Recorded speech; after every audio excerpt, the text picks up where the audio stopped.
নমস্কার সবাইকে, কেমন আছো সবাই? আশা করি ভালো আছো। আমিও কিন্তু খুব ভালো আছি। তো আগের ভিডিও দেখেছিলে আমার কিন্তু সেকেন্ড পার্ট, মানে আমরা জাস্ট যাচ্ছিলাম বেট দ্বারকার দিকে। তো সেই সুদর্শন সেতু বেরোচ্ছিলাম আর কি, তো সেটাই শেয়ার করছি। সেখান থেকেই আবার কিন্তু শুরু করছি ভিডিওটা, যাতে তোমাদের বুঝতে অসুবিধা না হয়। তো এই সেই সুদর্শন সেতু যেটা বানানোর জন্য অনেক হয়েছে। আর মোদিজি কিন্তু আমাদের প্রধানমন্ত্রী কিন্তু এসেছিলেন উদ্বোধন করার জন্য। তার আগে কিন্তু বারবার ওই ডিঙি নৌকো করে পার করতে হতো আরব সাগরটাকে।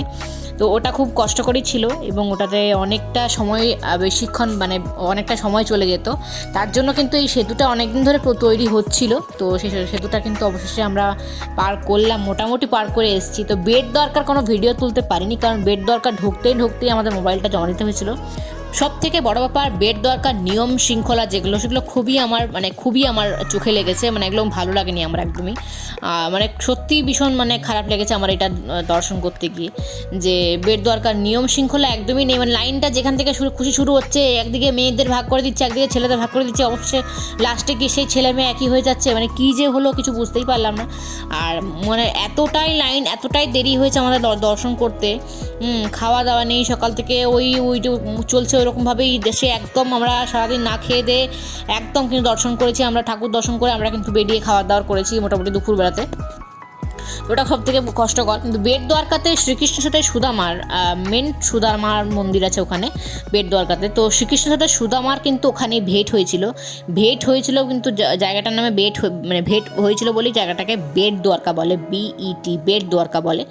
তো দ্বারকা দেখার পরে আর কিন্তু ওখানে তার সাথে কিন্তু যে বজরংবলী মানে হনুমানের পুত্রের সাথে কিন্তু হনুমানের দেখা হয়েছিল একমাত্র ওখানেই বেট দ্বারকাতে, এখানেই দেখা হয়েছিল। তো দুটো যেহেতু কাহিনী জড়িয়ে আছে, তার জন্য জায়গাটার নাম কিন্তু বেট দ্বারকা। যাই হোক, আমরা কিন্তু বেট দ্বারকা দর্শন করে আমরা বেরিয়ে এসেছিলাম, খাওয়া দাওয়া করে চলে এসেছিলাম এখানে শিবরাজপুর বিচ। আমরা এসেছি এখন শিবরাজপুর বিচ। ওয়াটার অ্যাক্টিভিটির জন্য বিখ্যাত এটা, কিন্তু এখন অনেক কিছুই ব্যান করে দিয়েছে সরকার থেকে।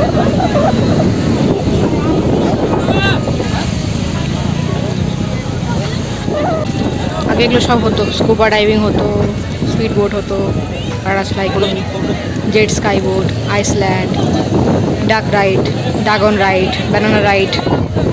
এগুলো শুধুমাত্র এখন স্পিড বোট হচ্ছে। এখানে আছে ঘোড়া, এখানে আছে উট, মরুভূমি মানে উট। জলের কালার পুরো ব্লু।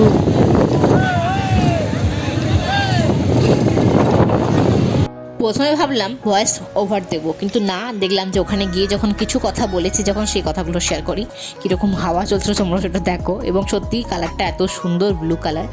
আমি জাস্ট ঘোড়াটা এখানে দাঁতগুলো দেখছিলাম আর মেয়েটার আর ছেলেটার ওঠা দেখছিলাম। যাই হোক, ওরা কিন্তু বেশ ভালোভাবে উঠলো, কিন্তু আমরা উঠতে পারবো না ওরকমভাবে। ভীষণ ভয় লাগে আমার, আমি ভীষণ ভয় পাই উঠতে। আর আমার হাজব্যান্ড আর মেয়ে উঠেছিল যখন উমরগাঁওতে প্রথম আমরা এসেছিলাম, তখন একবার উঠেছিল আমার হাজব্যান্ড আর আমার মেয়ে।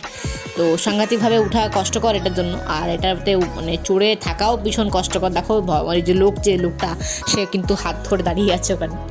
যাই হোক, শিবরাজপুর বিচ কিন্তু ওয়াটার অ্যাক্টিভিটির জন্য বিখ্যাত, যেগুলো দেখালাম একটু আগে। অনেক রকম রাইড হয়, কিন্তু এখন স্পিড বোটটাই একমাত্র হচ্ছে। আগে কিন্তু স্কুবা ডাইভিং হতো, মানে একদম জলের তলায় নিয়ে যেত তোমাদেরকে, নিয়ে গিয়ে তোমাদের আসল দ্বারকা দর্শন করানো হতো।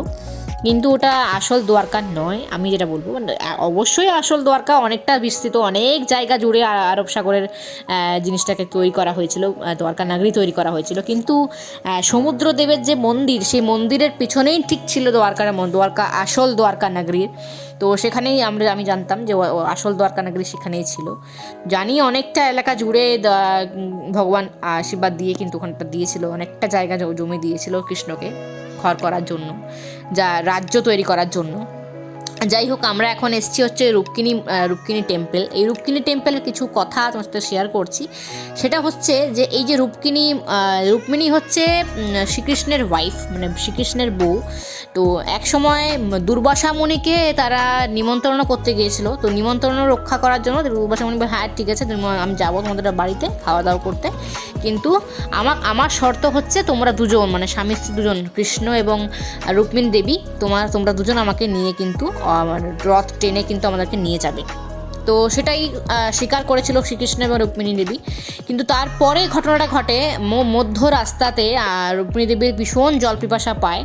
তো দুর্বাসা মুনিকে এতটাই কৃষ্ণ মানে এতটাই মানে কষ্ট পেয়েছিল যে রুক্মিণী দেবীর জল তেষ্টা পেয়েছে, মানে জল খুঁজে অনেক কষ্ট করে রুক্মিণী দেবীর জল পিপাসা মিটিয়েছে, কিন্তু একবারও বলেনি দুর্বাসা মুনিকে যে আপনি জল খাবেন কি না, আপনার জল তেষ্টা পেয়েছে কি না। তো সেইখানে দুর্বাসা মুনির ভীষণ রাগ হয় এবং দুর্বাসা মুনি জানায় যে তোমরা যেভাবে ব্যবহার করলে আমার সাথে, তোমাকে অভিশাপ দিলাম, রুক্মিণীকে ছেড়ে তোমাকে অনেক বছর থাকতে হবে, মানে আলাদা আলাদা থাকতে হবে।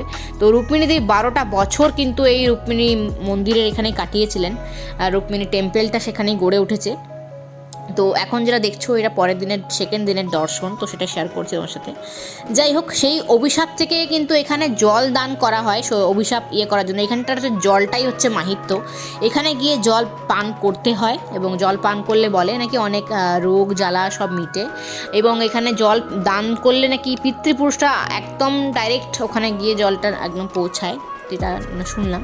কিন্তু এখন যেখানে সব জায়গাতেই মন্দির, সেখানে মন্দিরে সব জায়গাতেই ব্যবসা একটা খুলে বসেছে সবাই।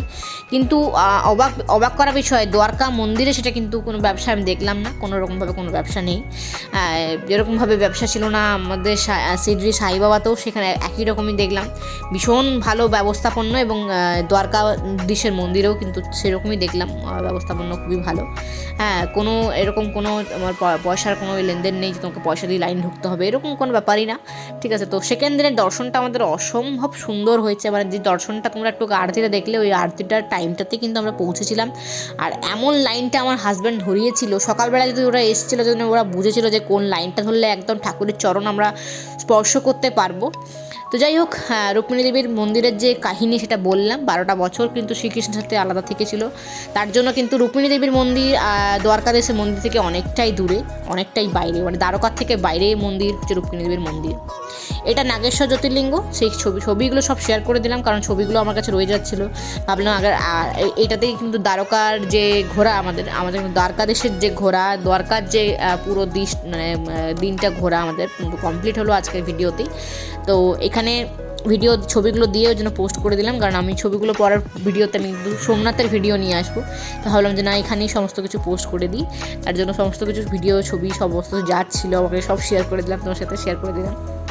কিছু ছবি তোলা হয়নি, যেমন ছবি অনেক তোলা হয়নি, যেরকম আমরা বেড দরকার ছবি তুলতেই পারিনি, কারণ বেড দরকার এতটাই মানে এটা সিচুয়েশনটা বাজে হয়ে গেছিলো, আর আমাদের খুব খিদে পেয়ে যাওয়ার জন্য হাজব্যান্ডের খুঁজে পাচ্ছিলাম না, মেয়েদের যেহেতু আলাদা লাইন করে দিয়েছিল, আমার হাজব্যান্ডের খুঁজে পাচ্ছিলাম না, কোথায় আছে রে বাবা।